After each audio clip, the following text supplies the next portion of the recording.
తాకట్లో ఉన్న బంగారాన్ని విడిపించలేక వడ్డీల మీద వడ్డీలు కడుతూ ఇబ్బంది పడుతున్నారా? అయితే ఇప్పుడే సంప్రదించండి శివ గోల్డ్ కంపెనీ. మీ నమ్మకానికి మా హామీ శివ గోల్డ్ కంపెనీ. వైసీపీకి చెందిన ఆలూరు ఎమ్మెల్యే విరూపాక్షి దాడిలో గాయపడిన టీడీపీ కార్యకర్త శేఖర్ పరిస్థితి విషమంగా ఉందని ఆయన కుటుంబ సభ్యులు తెలిపారు. ఎమ్మెల్యేపై ఇప్పటికే పోలీసులు 3 కేసులు నమోదు చేశారు. ఆయన అనుచరుల కోసం గాలింపు చర్యలు చేపట్టారు. వైసీపీ అధినేత జగన్ కనుసన్నల్లోనే ఆ పార్టీ నేతలు దాడులకు తెగబడుతున్నారని టీడీపీ నాయకులు ఆరోపించారు.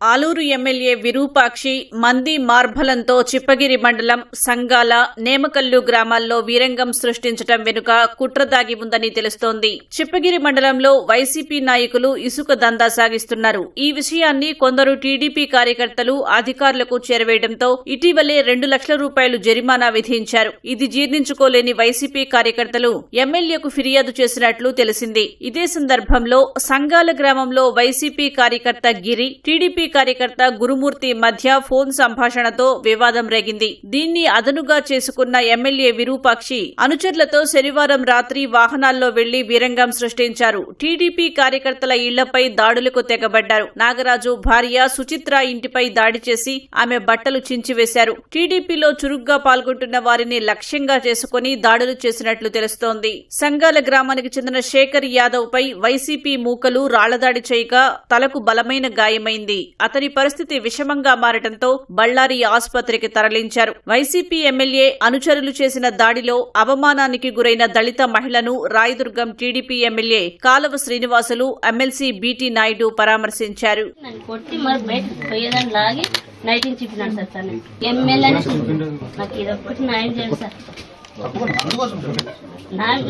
నేమకల్లో చాలా పర్వేలు సార్. 2000 మంది వెనుక నాకు చాలా మైలు కాడ చాలా ఇవేలు సార్. నాకు దయచేసి నాకు ఇది ఒకటి పరిష్కారం సార్. ఆడబిడ్డకు అన్యాయం చేసిన ఎవరైనా సార్ అసలు క్షమించడు.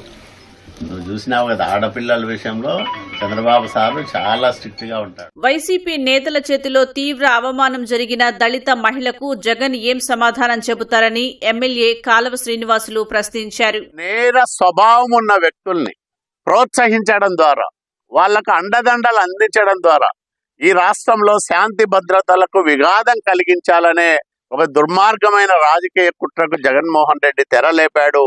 దాంట్లో భాగంగానే విరూపాక్షి అనే ఎమ్మెల్యే ఈ దళిత యువతి పైన నిర్దాక్షిణ్యంగా అమానవీయంగా దాడి చేశాడు. మీరు మనుషులను గుండాలు వేసుకొని వచ్చి ఇష్టానుసారం భయభ్రాంతులకు గురి చేసి స్థానిక సంస్థల ఎన్నికల్లో ఏకపక్షంగా ఏదో ఫలితాలు రాబట్టుకోవాలనే దుర్మార్గపు ఆలోచన చేస్తా ఉన్నట్లుంది వైసీపీ నాయకత్వం. అది సాధ్యం కాదు. మీ రౌడీజానికి, గుండాయిజానికి నూకలు చెల్లిపోయినాయి. మేము అడుగుతా ఉన్నాం ఈరోజు.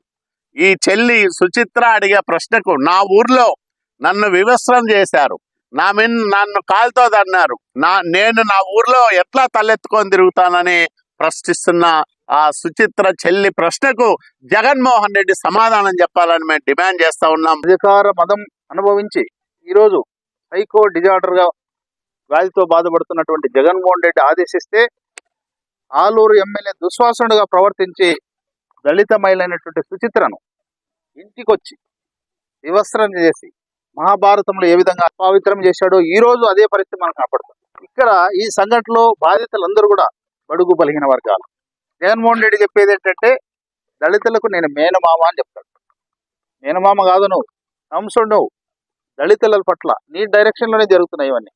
ఈ ఘటనలో చిప్పగిరి పోలీసులు వేర్వేరుగా 3 కేసులు నమోదు చేయగా ఎమ్మెల్యే విరూపాక్షిని మొదటి నిందితుడిగా చేర్చారు. నేమకల్లు గ్రామానికి చెందిన దళిత మహిళ సుచిత్ర ఇచ్చిన ఫిర్యాదు మేరకు 34 మందిపై ఎస్సీ, ఎస్టీ అట్రాసిటీ, హత్యాయత్నం కేసులు నమోదు చేశారు. సంగాల గ్రామానికి చెందిన శేఖర్ యాదవ్ భార్య పల్లవి ఫిర్యాదు మేరకు 48 మందిపై హత్యాయత్నం కేసులు నమోదు చేశారు. దీంతో పాటు టీడీపీ మండల కన్వీనర్ పురుషోత్తం వాహనాన్ని ధ్వంసం చేసిన ఘటనలో మరో కేసు నమోదు చేశారు. హత్యాయత్నం కేసులో ఆదివారం ఎమ్మెల్యే సహా 16 మందిని పోలీసులు అరెస్టు చేసి జైలుకు పంపారు. కేసుల్లో పేర్లున్న మిగిలిన వైసీపీ కార్యకర్తలు పరారీలో ఉండగా వారి కోసం పోలీసులు గాలిస్తున్నారు.